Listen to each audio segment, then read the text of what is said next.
Baik, sebelumnya Om Swastiastu, Assalamualaikum warahmatullahi wabarakatuh. Shalom, nama budaya dan salam sejahtera untuk kita semua. Pertama-tama yang saya hormati Bapak Dr. Ana Agung Gede Putu Widana Putra, SEAK, selaku dosen pengampu mata kuliah Akuntansi Keperilakuan.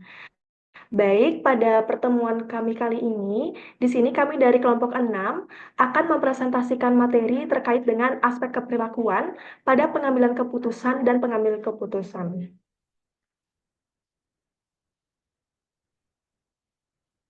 Namun, sebelum itu, izinkan kami untuk memperkenalkan diri terlebih dahulu. Pertama-tama, perkenalkan saya Niputunia Pratiwi Putri dengan NIM akhir 023, nomor absen 6. Dan ketiga rekan saya. Perkenalkan, nama saya Livnanda Putri dengan akhiran NIM 021 absen 5 dan rekan saya. Perkenalkan, saya Nimariska Desiantari, akhiran NIM 069, nomor absen 12, dan rekan saya. Baik, perkenalkan nama saya Niputu Malda Aprilia dengan akhiran NIM 090 dan nomor absen 20.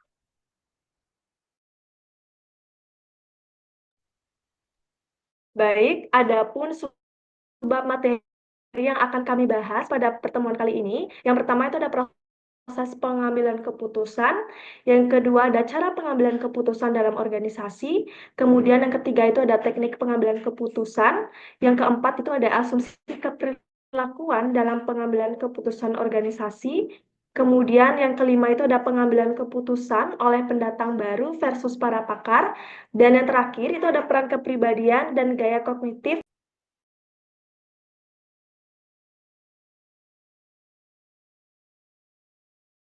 Baik, untuk sebab materi yang pertama, itu ada proses pengambilan keputusan. Nah, jadi pengambilan keputusan itu merupakan proses memilih satu pilihan terbaik dari beberapa alternatif yang tersedia. Nah, keputusan ini bisa dibuat secara pribadi, kelompok, organisasi, bahkan oleh pemerintah untuk kepentingan suatu negara. Dan semua keputusan tersebut itu dibuat untuk mencapai tujuan tertentu yang ingin dicapai dengan cara yang dianggap paling tepat. Adapun langkah-langkah proses pengambilan keputusan, yang pertama itu ada pengenalan dan pendefinisian atas suatu masalah atau peluang. Nah, jadi langkah pertama dalam pengambilan keputusan itu adalah mengenali dan menjelaskan masalah atau peluang yang ada. Nah, untuk itu di sini diperlukan informasi yang cukup, baik itu dari dalam perusahaan maupun dari luar perusahaan seperti pasar, pesaing atau regulasi. Nah, secara perilaku, setiap orang itu memiliki cara pandang yang berbeda dalam melihat masalah, dan hal ini tuh biasanya dipengaruhi oleh kepribadian dan pengalaman. Kemudian langkah yang kedua itu adalah pencarian tindakan alternatif dan kuantifikasi atas konsekuensinya. Jadi pada langkah kedua ini, kita akan mencari alternatif solusi dan menilai dampaknya. Yang dimana setiap pilihan itu kita analisis untung dan ruginya sebelum kita putuskan. Nah, namun secara perilaku orang itu akan cenderung memilih solusi yang sudah dikenal atau yang solusi yang terasa nyaman meskipun uh, ada solusi lainnya yang lebih efektif. Kemudian yang ketiga itu di sini ada pemilihan alternatif yang optimal dan juga memuaskan. Jadi, pada tahap yang ketiga ini merupakan salah satu tahap yang penting dalam pengambilan keputusan, karena di sini kita akan memilih salah satu alternatif dari beberapa alternatif yang ada. Yang dimana idealnya, jika berdasarkan analisis rasional, keputusan itu sering dipengaruhi oleh faktor psikologis dan juga tekanan sosial. Dan akibatnya, keputusan itu tidak selalu berdasarkan pertimbangan ekonomi semata. Dan langkah yang terakhir itu ada penerapan dan tindak lanjut. Jadi pada langkah yang keempat ini merupakan penerapan dari keputusan yang sudah dibuat sebelumnya. Ya di mana keberhasilan dari keputusan itu sangat bergantung pada efektivitas penerapannya dan juga dukungan dari pihak-pihak yang terlibat.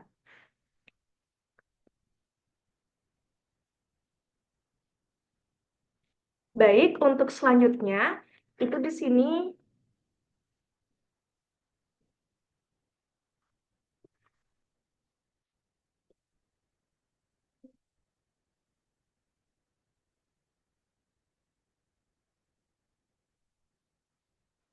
Baik, selanjutnya di sini ada motif kesadaran. Jadi, motif kesadaran itu merupakan suatu dorongan atau alasan yang muncul dari dalam diri seseorang secara sadar yang membuatnya itu dia bertindak atau melakukan sesuatu. Nah, jadi di sini motif kesadaran itu sangat penting dalam pengambilan keputusan karena dia menjadi alasan utama seseorang itu mulai berpikir sebelum menentukan pilihannya. Di sini terdapat dua faktor penting dari motif kesadaran dalam konteks pengambilan keputusan. Yang pertama yaitu keinginan terhadap kestabilan atau kepastian.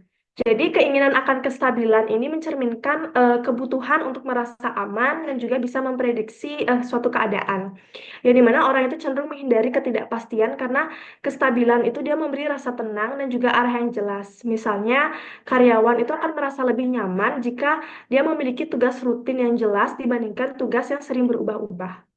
Dan yang kedua itu ada keinginan terhadap kompleksitas dan keragaman. Jadi motif kompleksitas ini tuh mendorong seseorang untuk mengeksplorasi hal-hal baru dalam mencari informasi, baik itu dari ingatan maupun dari lingkungan sekitarnya. Yang dimana informasi tersebut kemudian diolah dan disesuaikan dengan tujuan pribadi. Contohnya itu misalkan seseorang yang suka mencoba resep baru, dia akan mencari cara memasak dari berbagai sumber untuk mencapai hasil yang dia inginkan. Baik, untuk selanjutnya, itu di sini ada para ahli psikologi mengembangkan 4 jenis model keputusan, yang mana 4 jenis model keputusan ini bisa membantu kita untuk memahami bagaimana individu itu membuat keputusan, terutama ketika ada banyak faktor yang mempengaruhi pilihan yang kita buat. Yang pertama itu di sini ada model keputusan yang diprogram secara sederhana. Jadi model ini itu menggunakan aturan sederhana untuk membuat suatu keputusan. Dan biasanya aturannya itu sudah ditetapkan oleh orang lain. Contohnya itu misalkan seorang satpam yang memeriksa kartu identitas setiap orang yang masuk ke suatu wilayah gitu. Jadi satpam itu di sini dia mengikuti aturan yang sudah ditetapkan, yaitu setiap tamunya itu wajib menunjukkan KTP. Jadi di sini tidak ada pertimbangan pribadi dan hanya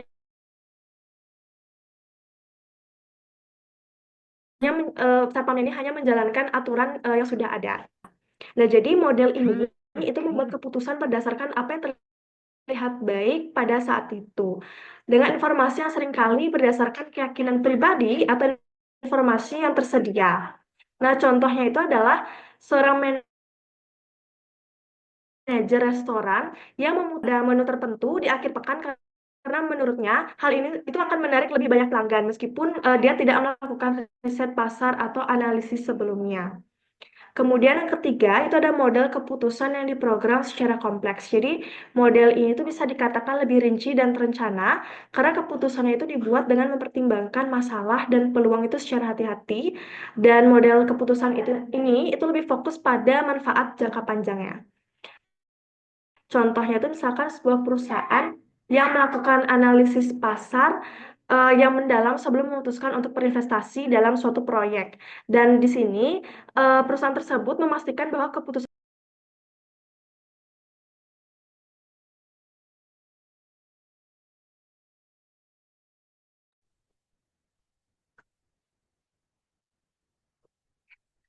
baik. Selanjutnya itu ada jenis-jenis dari model proses. Nah, jadi eh, yang pertama itu di sini ada model tradisional, ya di mana model tradisional ini berasumsi bahwa setiap individu itu dia membuat keputusan secara logis dan juga rasional, dan semua anggota organisasinya itu punya tujuan yang selaras tanpa adanya konflik. Misalnya manajer itu dia meningkatkan produksi itu berdasarkan data permintaan, dan dengan anggapan seluruh timnya itu akan mendukung karena berpikir secara logis dan memiliki tujuan yang sama. Kemudian yang kedua itu ada modal sosial.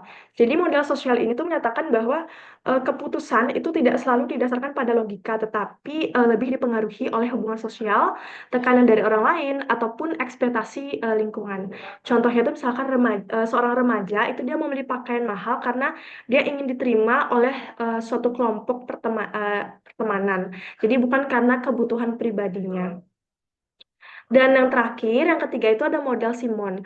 Jadi model Simon ini tuh menganggap manusia itu bersikap rasional, tapi dengan keterbatasan dalam informasi, waktu, dan juga kemampuan berpikir. Nah, jadi keputusan yang diambil itu dia tidak selalu optimal, tapi cukup baik dalam situasi yang ada. Contohnya itu manajer itu memilih pemasok yang cukup baik tanpa mengevaluasi semuanya, semua opsi, karena adanya keterbatasan waktu dan juga data. Baik, untuk materi selanjutnya itu akan dijelaskan oleh rekan saya. Terima kasih.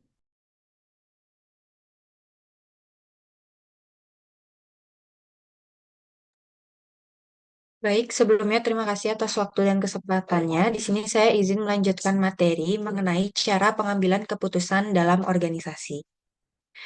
Jadi, pengambilan keputusan dalam organisasi dapat dilakukan dengan dua cara utama. Yang pertama, ada pendekatan rasional, dan yang kedua yaitu pendekatan non-rasional. Kita bahas dari pendekatan yang rasional. Jadi, pendekatan rasional ini mengandalkan analisis sistematis dengan bantuan tenaga profesional yang kompeten, lalu menggunakan metode seperti SWOT, Cause and Effect Analysis, and Value Chain Analysis. Meski dianggap unggul, pendekatan ini tidak selalu menghasilkan keputusan yang tepat jika prakondisi, seperti analisis oleh profesional, metode yang sesuai, data yang akurat, dan waktu yang cukup tidak dipenuhi. Lalu yang kedua ada pendekatan non-rasional. Dalam praktiknya, tidak semua keputusan diambil secara rasional. Terkadang, pemimpin menggunakan intuisi atau kewenangannya untuk mengambil keputusan, terutama jika rekomendasi profesional tidak dapat diterapkan karena keterbatasan tertentu. Bisa di next slide.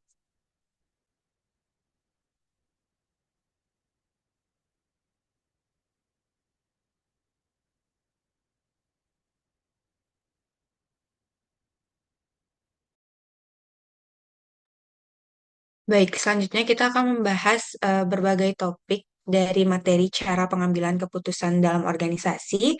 Yang pertama yaitu mengenai rasional terbatas. Jadi rasional terbatas atau bounded rationality adalah kondisi di mana pengambilan keputusan itu memiliki keterbatasan waktu dan kemampuan dalam memproses informasi secara penuh. Karena itu mereka akan cenderung memilih solusi pertama yang dianggap cukup baik atau biasa disebut dengan satisficing daripada mencari solusi terbaik. Jadi dalam kondisi ini urutan pilihan itu menjadi penting karena keputusan diambil berdasarkan alternatif pertama yang memenuhi kriteria minimum. Yang kedua yaitu kita akan membahas mengenai intuisi. Jadi intuisi itu adalah proses berpikir otomatis yang terbentuk dari pengalaman dan pengetahuan yang tersimpan di dalam memori tanpa melibatkan perasaan ataupun firasat dan digunakan dalam pengambilan keputusan, terutama saat situasi tidak pasti, data terbatas, sulit diprediksi, terlalu banyak informasi ataupun waktu yang terbatas. Topik yang ketiga yaitu mengenai identifikasi masalah. Jadi masalah yang tampak lebih sering dipilih untuk diselesaikan karena lebih mudah dikenali dan bisa membuat pengambil keputusan itu terlihat kompeten. Namun, keputusan juga sering dipengaruhi oleh kepentingan pribadi, sehingga masalah yang penting bagi organisasi bisa saja diabaikan jika tidak terlihat atau tidak menguntungkan secara pribadi. Bisa di next slide.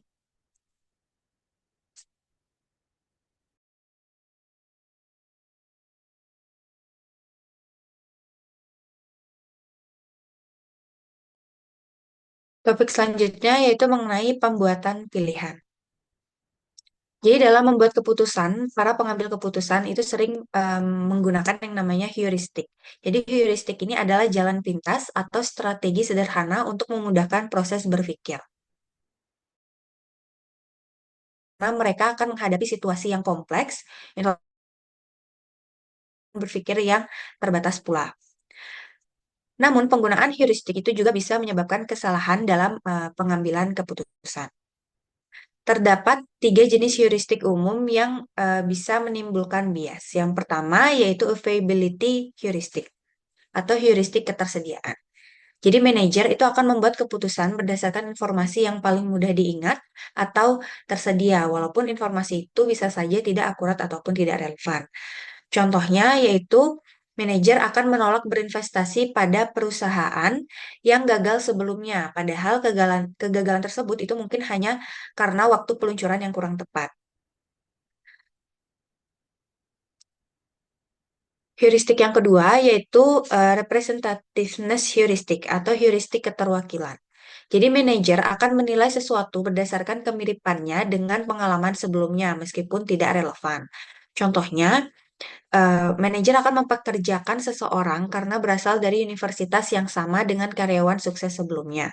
Padahal kemampuan orang baru tersebut belum tentu cocok. Dan yang ketiga yaitu anchoring and adjustment heuristic atau heuristik jangkar dan penyesuaian. Manajer akan membuat keputusan dengan berpatokan pada nilai awal, lalu menyesuaikannya sedikit meski nilai awal tersebut itu belum tentu benar. Contohnya, manajer akan menentukan gaji baru hanya dengan menaikkan gaji lama sedikit tanpa memperhatikan standar gaji pasar saat ini yang bisa menyebabkan karyawan pindah kerja. Bisa di next slide.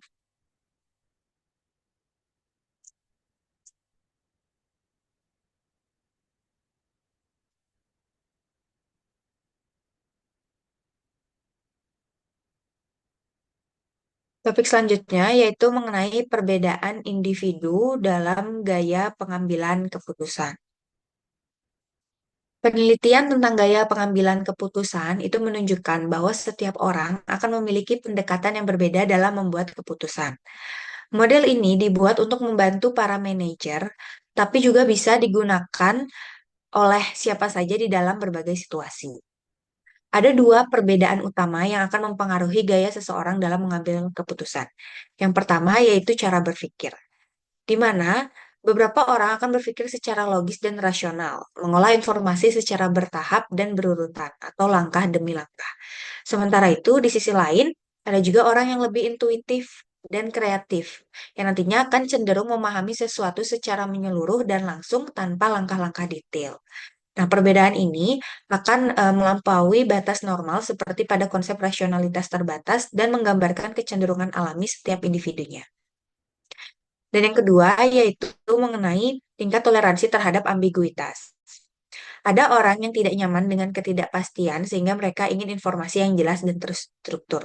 Namun di sisi lain juga ada orang yang lebih fleksibel, mampu berpikir secara luas dan menangani berbagai kemungkinan atau ketidakjelasan dalam suatu waktu.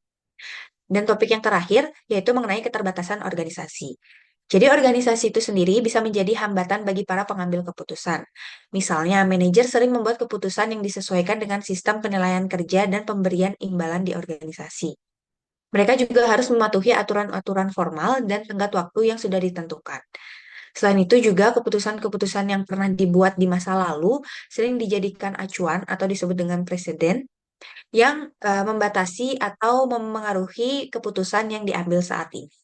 Bisa di next slide.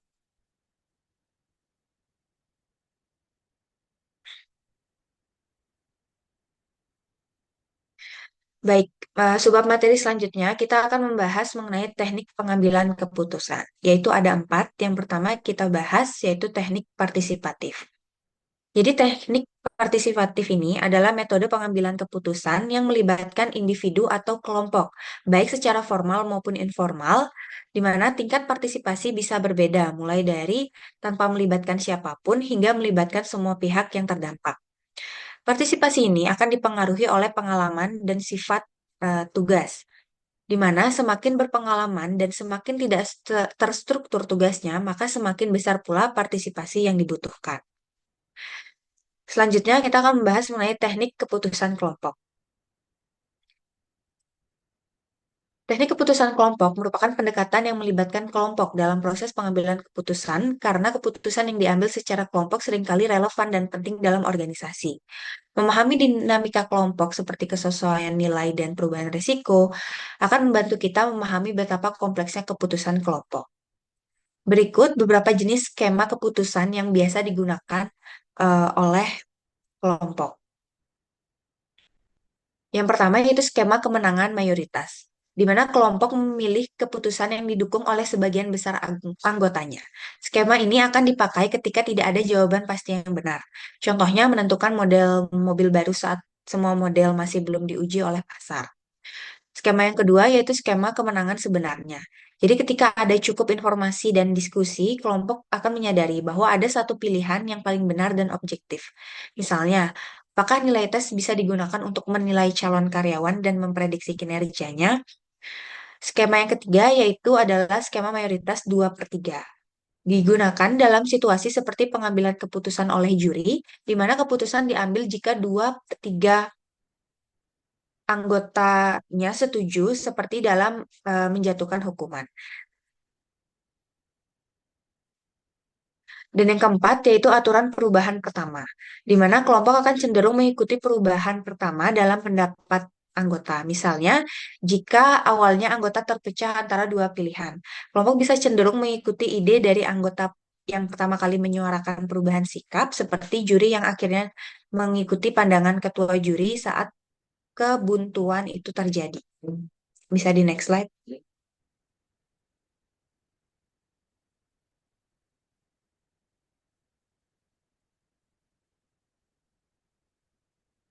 Selanjutnya yaitu ada teknik Delphi. Jadi teknik Delphi ini adalah metode pengambilan keputusan kelompok yang digunakan untuk membuat prediksi jangka panjang tanpa tatap muka. Anggotanya itu biasanya ahli akan memberikan pendapat secara anonim lalu menerima umpan balik gabungan. Proses ini akan diulang beberapa kali hingga muncul kesepakatan. Teknik ini akan mengurangi bias pribadi dan tekanan kelompok serta efisiensi dalam biaya dan waktu. Dan teknik yang terakhir yaitu teknik kelompok nominal. Teknik kelompok nominal adalah metode pengambilan keputusan yang melibatkan langkah-langkah berikut. Yang pertama yaitu anggota kelompok menghasilkan ide-ide yang sulit diungkapkan dan hanya bisa diungkapkan dengan tulisan. Yang kedua yaitu setiap ide akan dicatat dalam bentuk frasa pendek oleh anggota kelompok secara bergiliran pada papan tulis atau flip chart. Yang ketiga, setiap ide yang dicatat atau dibahas itu akan digunakan untuk klarifikasi atau evaluasi. Dan yang keempat, anggota kelompok akan melakukan voting untuk memilih ide yang dianggap paling penting dengan hasil akhir akan dihitung berdasarkan peringkat. Nah, perbedaannya dengan metode Delphi itu adalah bahwa dalam teknik kelompok nominal ini, anggota kelompok saling mengenal, lalu memiliki kontak langsung dan berkomunikasi secara langsung saat pembahasan ide. Bisa di next slide.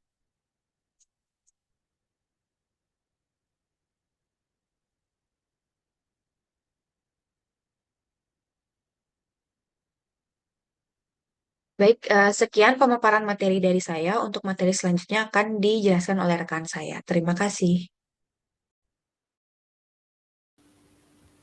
Baik, izin melanjutkan materi selanjutnya, yaitu asumsi keperilakuan dalam pengambilan keputusan organisasi. Yaitu yang pertama ada perusahaan sebagai unit pengambilan keputusan. Nah, perusahaan diperlakukan sebagai entitas yang bertindak seperti individu dalam pengambilan keputusan. Keputusan yang dihadapi bersifat kompleks dan beragam, seringkali melibatkan banyak departemen. Terdapat dua jenis keputusan utama, yaitu keputusan rutin yang muncul secara reguler dan berulang. Yang kedua yaitu keputusan unik yang bersifat khusus, tidak berulang dan menuntut penanganan berbeda. Nah, untuk mengelola kompleksitas, organisasi menetapkan prosedur operasi standar atau POS yang bersifat formal maupun informal. POS ini bertindak sebagai aturan pengambilan keputusan untuk situasi yang sering terjadi. Area penerapan POS ini yaitu yang pertama manajemen persediaan, perhitungan biaya, penetapan harga, serta pemrosesan pemesanan. Jadi keputusan yang dibuat berdasarkan POS disebut keputusan yang direncanakan. Key and March tahun 1963 mengidentifikasi 4 konsep keperilakuan utama dalam pengambilan keputusan organisasi. Yang pertama yaitu resolusi semu dari konflik, yang kedua menghindari ketidakpastian, yang ketiga pencarian masalah, serta pembelajaran organisasi. Next slide.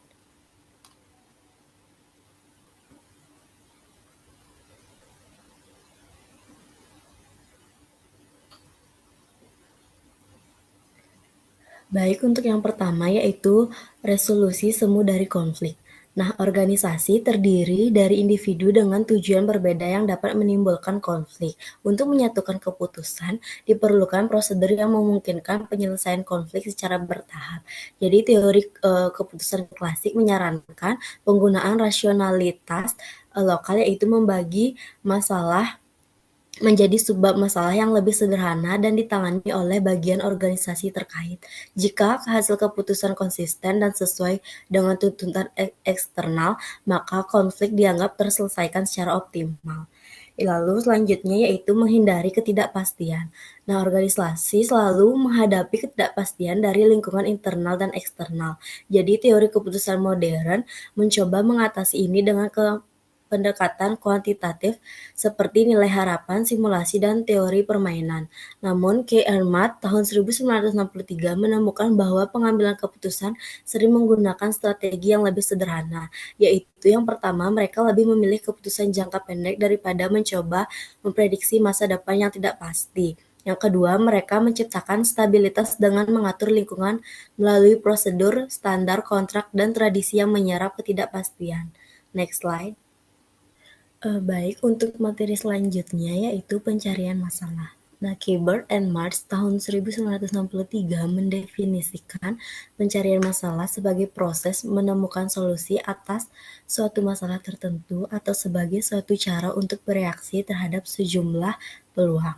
Tujuan tersebut bukanlah rasa ingin tahu yang sifatnya acak maupun pencarian untuk memperoleh pemahaman semata-mata, melainkan untuk mencari solusi atas masalah yang dihadapi.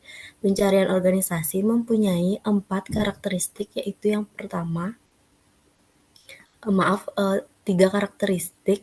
Yang pertama yaitu pencarian dimotivasi oleh adanya masalah atau peluang yang dan tidak akan berhenti sampai masalah itu terpecahkan atau peluang tersebut ditindaklanjuti. Yang kedua, pencarian berawal bersifat sederhana, fokus pada gejala dan alternatif yang jelas. Jika tidak berhasil, organisasi akan memperluas pencarian ke area yang lebih luas, termasuk bidang yang rentan seperti research and development, sumber daya manusia, dan hubungan masyarakat. Yang ketiga yaitu setiap pencarian bersifat bias, dipengaruhi oleh pengalaman, pelatihan, harapan, dan ekspektasi pengambil keputusan. Bias juga bisa muncul dari komunikasi yang dipengaruhi oleh konflik internal yang belum terselesaikan. Next slide.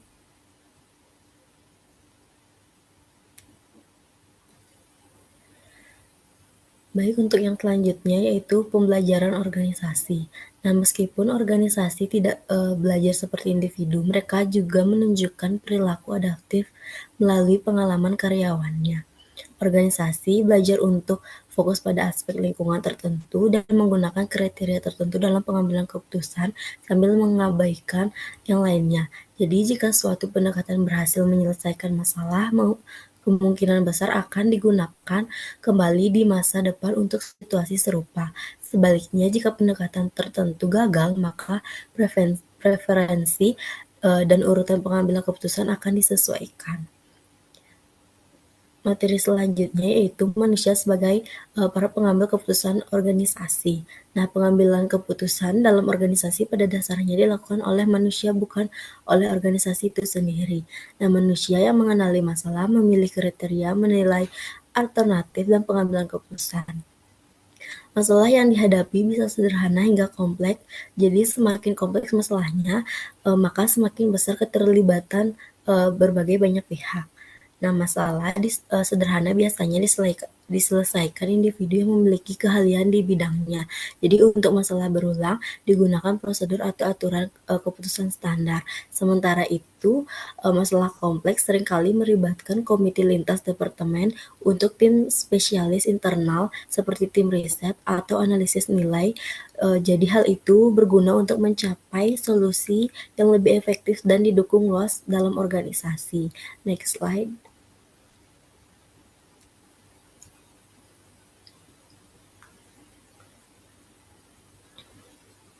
Baik, materi selanjutnya yaitu kekuatan dan kelemahan individu sebagai pengambil keputusan. Nah, jadi manusia merupakan makhluk yang rasional karena mereka memiliki kapasitas untuk berpikir, memilih, dan belajar. Jadi akan tetapi rasionalitas manusia sangat terbatas karena mereka hampir tidak pernah memperoleh informasi yang penuh dan hanya mampu memproses informasi yang tersedia secara berurutan. Adapun batasan pengambilan keputusan secara rasional dari individu bervariasi menurut yang pertama yaitu lingkup pengetahuan yang tersedia dalam kaitannya dengan seluruh kemungkinan alternatif dan konsekuensinya. Yang kedua yaitu gaya kognitif seperti kemampuan berpikir kritis atau ketergantungan pada orang lain. Yang ketiga yaitu struktur nilai yang berubah-ubah. Yang keempat yaitu tendensinya yang lebih cenderung untuk memuaskan daripada untuk melakukan optimalisasi. Individu cenderung mencari solusi masuk akal dari alternatif terbatas di bawah ketidakpastian. Jadi oleh karena itu strategi pengambilan keputusan, aturan, dan manajemen informasi perlu dirancang secara hati-hati untuk mengatasi keterbatasan ini. Materi selanjutnya yaitu bagaimana peran kelompok sebagai pembuat keputusan dan pemecah masalah. Nah, kelompok pengambil keputusan populer dalam organisasi karena menggabungkan beragam latar belakang, pengetahuan, dan keahlian anggota. Jadi keunggulan ini menghasilkan ide yang lebih luas, analisis masalah yang lebih mendalam, dan keputusan yang lebih kreatif serta didukung. Meskipun prosesnya mungkin lebih lambat dan rentan konflik, keputusan kelompok cenderung lebih teliti dipertimbangkan dan lebih mudah diimplementasikan karena adanya rasa kepemilikan bersama. Namun efektivitas kelompok dapat terhambat oleh yang pertama, groupthink atau pemikiran kelompok yang tidak kritis demi konsensus. Yang kedua yaitu polarisasi, yaitu kecenderungan ke arah ekstrem setelah diskusi. Next slide.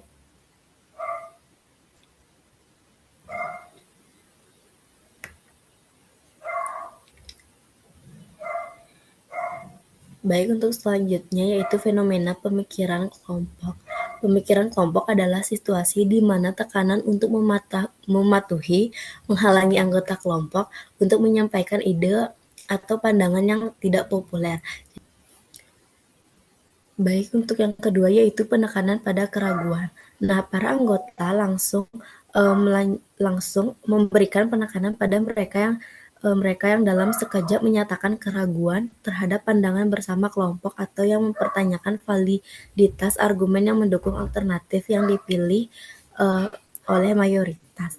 Yang ketiga yaitu menghindari penyimpangan. Nah, para anggota yang memiliki keraguan atau pandangan yang berbeda berusaha untuk menghindari penyimpangan atas apa yang tampaknya menjadi konsensus kelompok dengan tidak menyatakan kekhawatiran tersebut dan bahkan meminimalkan pentingnya keraguan mereka. Yang terakhir yaitu asumsi kebulatan suara. Nah, tampaknya ada suatu gambaran mengenai kebulatan suara. Nah, jika seseorang tidak berbicara, maka diasumsikan ia sepenuhnya setuju. Dengan kata lain, mereka yang tidak menyatakan pendapat dipandang sebagai suara yang setuju. Nah, adapun cara mencegah atau mengoreksi pemikiran kelompok yaitu yang pertama menugaskan anggota tim yang berbeda untuk memainkan peran antagonis pada setiap pertemuan. Lalu yang kedua membagi kelompok tersebut menjadi 2 atau lebih subkelompok dan meminta mereka untuk melakukan investigasi atas berbagai alternatif secara terpisah. Yang ketiga yaitu menyertakan pakar eksternal yang berbeda pada setiap pertemuan. Yang terakhir menghindari menyatakan solusi preferensial pada awal diskusi, tetapi membiarkan kelompok tersebut melanjutkan proses diskusi tanpa adanya solusi yang sudah diambil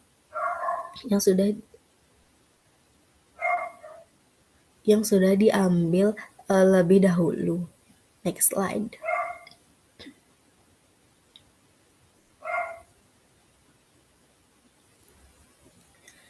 Baik, materi selanjutnya yaitu fenomena perubahan yang beresiko terhadap pengaruh dari diskusi kelompok. Nah, fenomena perubahan yang beresiko terjadi ketika kelompok memilih alternatif yang lebih agresif dibandingkan individu yang bertindak sendiri. J.P. and Campbell tahun 1999 1970 menjelaskan bahwa kehati-hatian individu sering tidak terkomunikasikan dalam kelompok, sehingga muncul anggapan bahwa ada anggota lain yang lebih berani. Nah, adapun penyebab perubahan yang berisiko, adapun 4 hipotesis menjelaskan fenomena berikut, yaitu yang pertama hipotesis familiarisasi, yaitu diskusi kelompok dimulai dengan perasaan asing, tetapi seiring waktu anggota menjadi lebih akrab dan berani mengambil resiko. Yang kedua yaitu hipotesis kepemimpinan. Jadi ini pengambil resiko sering dipandang sebagai pemimpin yang mempengaruhi anggota lain untuk memilih alternatif yang lebih beresiko. Yang ketiga yaitu hipotesis resiko dengan sebagai nilai. Jadi dalam masyarakat saat ini resiko moderat dianggap lebih bernilai daripada konservatisme, sehingga pengambil resiko lebih dihargai. Yang terakhir yaitu hipotesis difusi tanggung jawab. Nah, jadi keputusan kelompok mengurangi tanggung jawab individu sehingga tidak ada yang sepenuhnya bertanggung jawab jika keputusan gagal. Adapun implikasinya yaitu perubahan yang berisiko perlu ditinjau untuk menghindari dampak buruk pada pengambilan keputusan. Nah, pendekatan yang efektif melibatkan pemilihan anggota tim berdasarkan sikap terhadap risiko dengan kombinasi mengambil risiko konservatif dan moderat untuk mengendalikan muatan dalam keputusan. Next slide.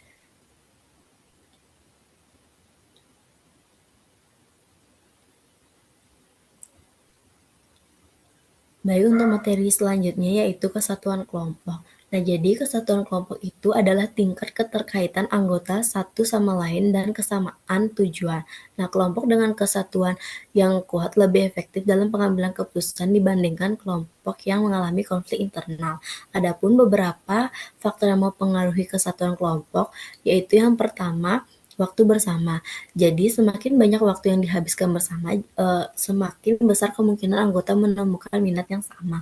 Yang kedua yaitu kesulitan penerimaan anggota baru.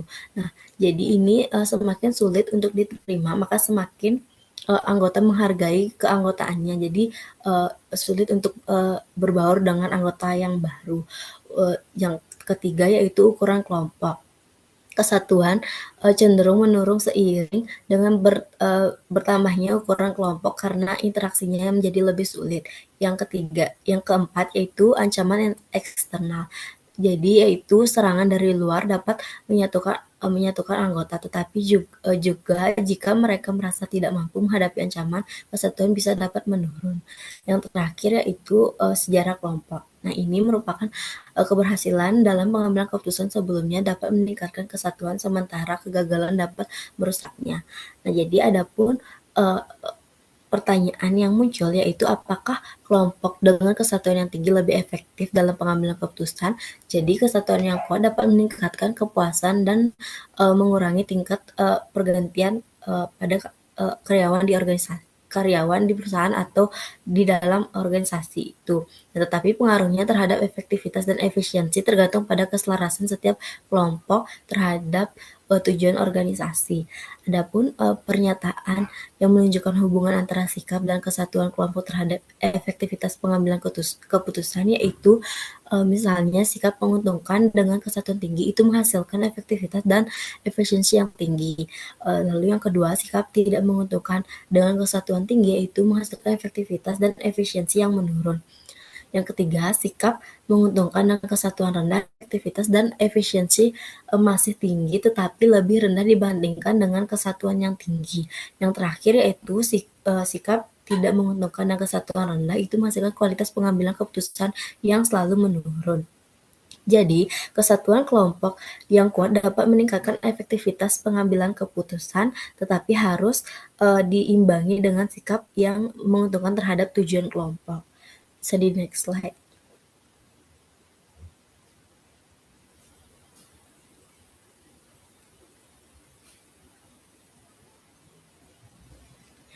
Baik, untuk materi selanjutnya yaitu pengambilan keputusan dengan konsensus versus aturan mayoritas.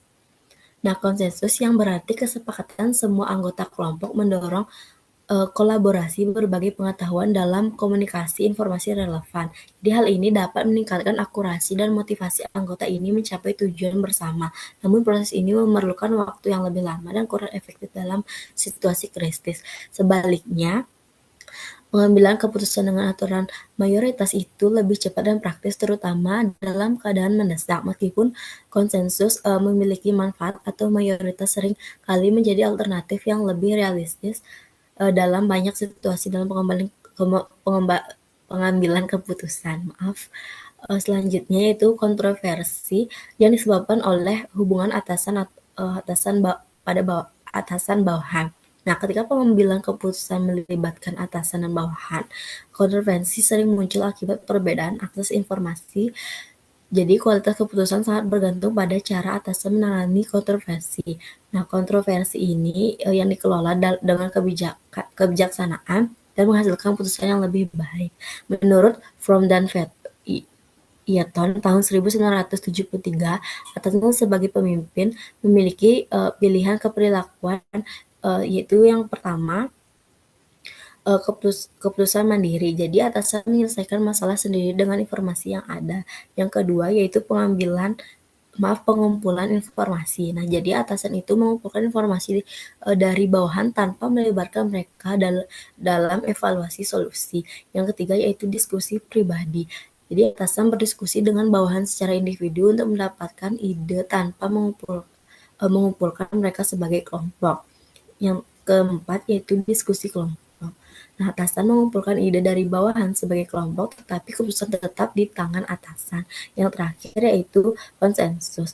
Nah, jadi ini merupakan atasan mendiskusikan masalah dengan bawahan sebagai kelompok, membahas kelebihan dan kekurangan, dan berusaha mencapai kesepakatan.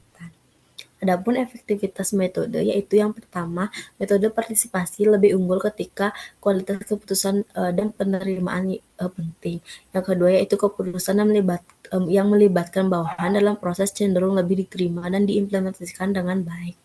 Adapun resolusi konfliknya yaitu perilaku yang menghindari konfrontasi, yaitu pilihan 1, 2, dan 3 dari memiliki pemilihan keperilakuan itu tidak efektif dalam menyelesaikan konflik. Yang kedua yaitu mengumpulkan pendapat tanpa partisipasi, yaitu pilihan 4 juga kurang bertampak.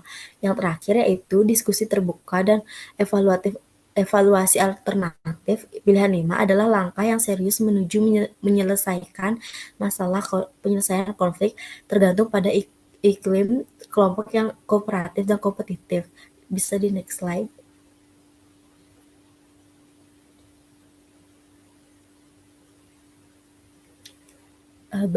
Untuk selanjutnya yaitu pengaruh dasar kekuasaan. Nah, dalam pengambilan keputusan, individu dapat mempengaruhi hasil keputusan melalui berbagai elemen kekuasaan yang diberikan oleh organisasi. Elemen-elemen kekuasaan tersebut meliputi yang pertama, kekuasaan posisi. Nah, ini berasal dari posisi seseorang dalam organisasi, termasuk wewenang, tugas, tanggung jawab, dan fungsi yang melekat pada posisi tersebut. Yang kedua yaitu kekuasaan keahlian. Jadi berdasarkan pengetahuan, keterampilan, dan pengalaman individu dalam situasi tertentu serta penilaian ahli yang dimiliki. Yang ketiga yaitu kekuasaan informasi.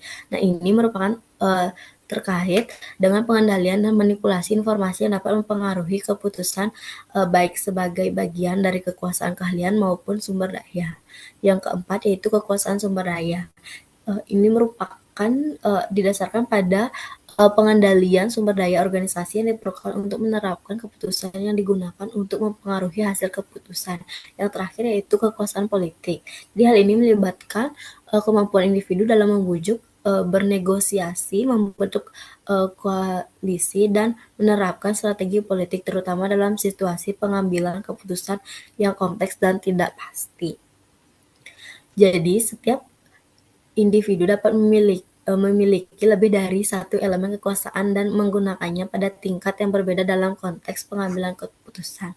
Baik, untuk materi terakhir yaitu dampak dari tekanan waktu.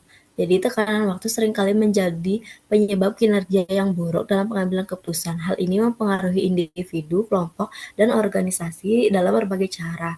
Di bawah ini, tekanan waktu, anggota kelompok cenderung lebih cepat mencapai konsensus, mengurangi tuntutan, dan lebih bersikap mendamaikan dalam negosiasi.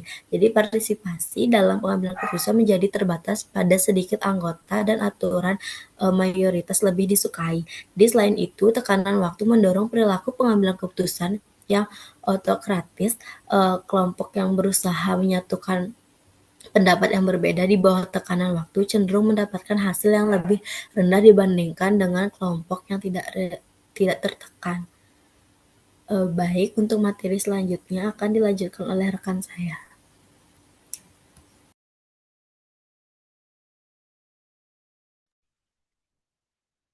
Baik, saya melanjutkan materi selanjutnya yaitu keputusan proses perlakuan.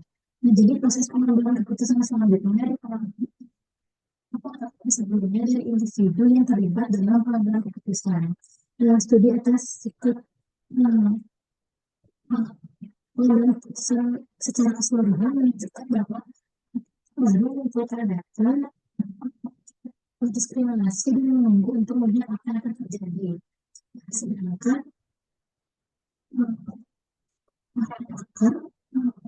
menggunakan data secara diskriminatif untuk menindaklanjuti observasi tertentu. Mereka secara teratur mengiktisarkan data tersebut dan merumuskan hipotesis. Meskipun lebih kompleks, pendekatan ini kurang memiliki karakter pengulangan sebagaimana yang terdapat dalam pendekatan kelompok pendatang baru. Nah, untuk menggambarkan perbedaan dalam penggunaan data, peneliti membagi tugas analisis keuangan tersebut ke dalam tiga komponen, yaitu yang pertama yaitu pengujian uh, informasi, yang kedua itu integrasi pengamatan dan temuan, dan yang ketiga itu ada pertimbangan. Bisa di next.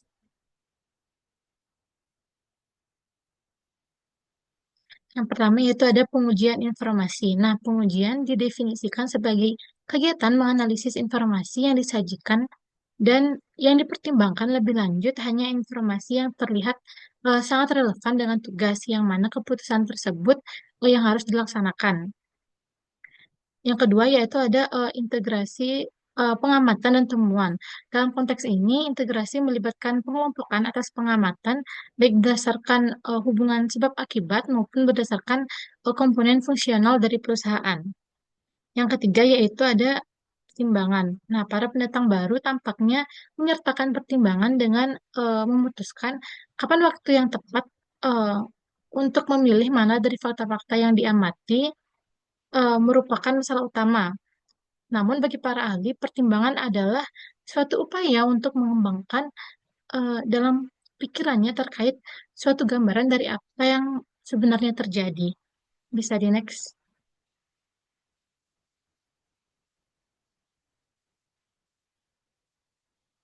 Nah, sebab selanjutnya yaitu peran kepribadian dan gaya kognitif dalam pengambilan keputusan. Nah, eh, oleh karena manusia membuat keputusan, maka banyak riset telah diarahkan pada bagaimana perbedaan psikologis dapat mempengaruhi keputusan. Nah, perbedaan psikologis individu dapat dibagi menjadi dua kategori, yaitu kepribadian dan gaya kognitif. Nah, kepribadian ini mengacu pada sikap atau keyakinan individu, sedangkan gaya kognitif ini mengacu pada cara atau metode yang mana seseorang menerima, menyimpan, serta memproses dan meneruskan informasi. Nah, adapun toleransi terhadap ambiguitas yaitu mengukur sampai pada tingkat yang mana individu merasa terancam oleh ambiguitas dalam suatu pengambilan keputusan dan bagaimana ambiguitas mempengaruhi keyakinannya dalam keputusan tersebut. Kemudian eh, kebebasan wilayah adalah kemampuan individu untuk sampai pada persepsi yang benar dengan mengabaikan konteks-konteks yang mengintervensi. Ya, selanjutnya itu ada ketergantungan wilayah, yaitu eh, ketidakmampuan seseorang untuk mengesampingkan informasi eh, yang tidak relevan dan menyesatkan saat berusaha membentuk suatu pendapat. Nah, individu yang mengalami ketergantungan wilayah bersifat lebih menerima dibandingkan individu yang mengalami kebebasan wilayah terhadap informasi dan situasi masalah yang bersifat ambigu. Bisa di next.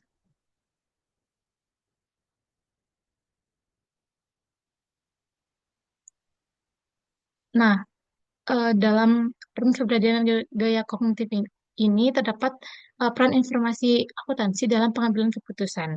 Nah, berdasarkan definisinya, keputusan manajemen ini mempengaruhi kejadian atau tindakan masa depan. Nah, informasi akuntansi yang fokus pada peristiwa di masa lalu tidak dengan sendirinya dapat mengubah kejadian atau dampaknya, kecuali jika hal itu dilakukan melalui proses pengambilan keputusan yang mana kejadian masa depan beserta konsekuensinya itu ditentukan. Nah, menurut Hopwood, informasi akuntansi ini dapat menyediakan beberapa stimulus yang mana masalah atau peluang dikenali dan didefinisikan. Tindakan alternatif diisolasi dan konsekuensinya dijelaskan dan memainkan peranan dalam analisis serta penilaian alternatif. Yang kedua yaitu ada data akuntansi sebagai stimulus dalam pengenalan masalah.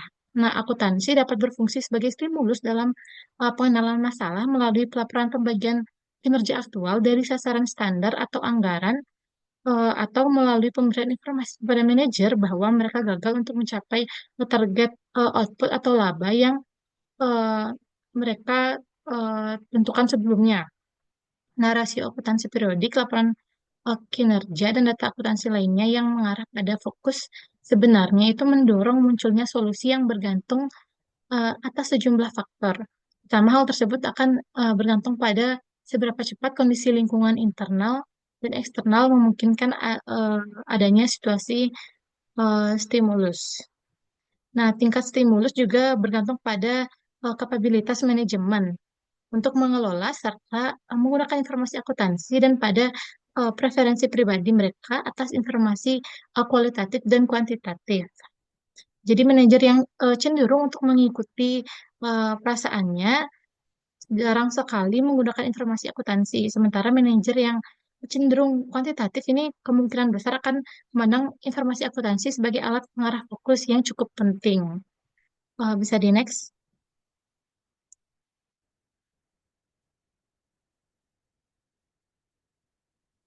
Selanjutnya yaitu ada dampak data akuntansi dalam pemilihan keputusan. Nah, tidak semua manajer menggunakan data akuntansi untuk menganalisis profitabilitas relatif. Nah, bobot yang diberikan atas informasi akuntansi dalam pilihan akhir sangat bervariasi.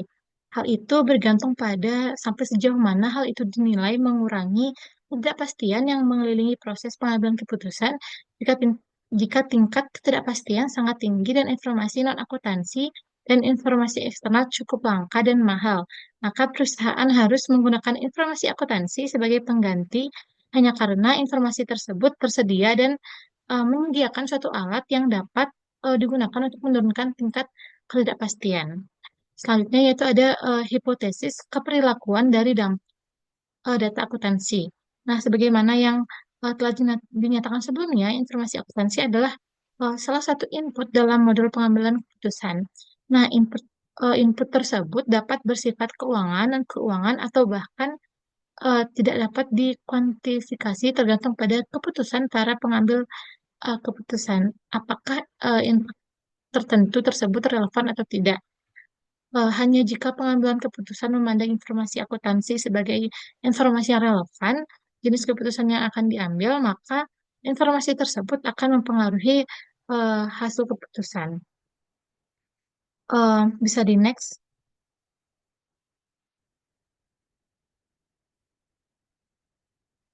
Nah, studi baru-baru ini tuh menginformasikan pernyataan bahwa penggunaan eksternal atas informasi akuntansi yang dilaporkan dapat mempengaruhi pengambilan keputusan manajerial internal.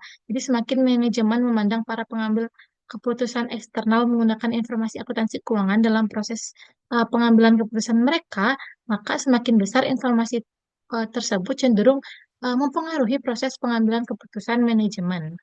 Nah, eh, di dalam hipotesis keperilakuan dari dampak data akuntansi, terdapat Burns merangkum beragam hipotesis yang disusun dalam model tampil sebagai berikut. Salah satu contohnya yaitu informasi akuntansi akan mempengaruhi keputusan mengenai sistem akuntansi jika informasi akuntansi relevan terhadap keputusan tersebut, pengambilan keputusan memandang akuntansi sebagai tujuan, dan pengambilan keputusan adalah eh, anggota perusahaan yang memiliki peran untuk mengendalikan seleksi dan operasi dari sistem akuntansi. Jadi maknanya ini eh, akuntansi sangat dipertimbangkan dalam keputusan karena dianggap penting dan digunakan secara langsung oleh pengambil keputusan internal. Lalu para peneliti lain mempelajari pertanyaan-pertanyaan terkait bagaimana pengambilan keputusan menyesuaikan eh, terhadap adanya perubahan dalam metode dan terminologi akuntansi. Mereka menemukan bahwa ada dua faktor yang menentukan tingkat penyesuaian, yaitu umpan balik dan fiksasi fungsional. Bisa di next. Nah, umpan balik. Jadi untuk memahami perubahan dalam metode atau istilah akuntansi dan untuk menyesuaikan aturan pengambilan keputusan yang sesuai dengan hal itu, maka pengambilan keputusan harus menerima informasi mengenai perubahan tersebut atau memiliki umpan balik secara tidak langsung atas perubahan tersebut.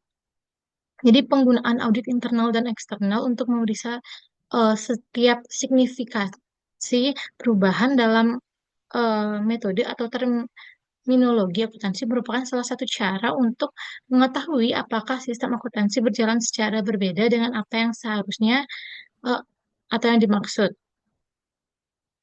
Yang terakhir yaitu ada eh, fiksasi fungsional. Nah, hal ini merupakan fenomena keperilakuan yang mengimplikasikan ketidakmampuan dari pihak pengguna informasi akuntansi untuk memahami hal-hal yang tersirat di balik label yang diberikan kepada suatu angka.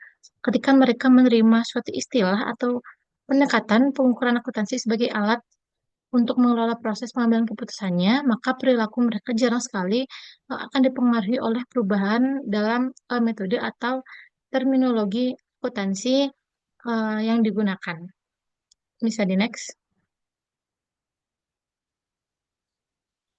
Baik, sekian presentasi dari kelompok kami. Mohon maaf apabila terdapat kesalahan kata maupun kesalahan jaringan pada saat kami presentasi. Presentasi kami tutup. Terima kasih.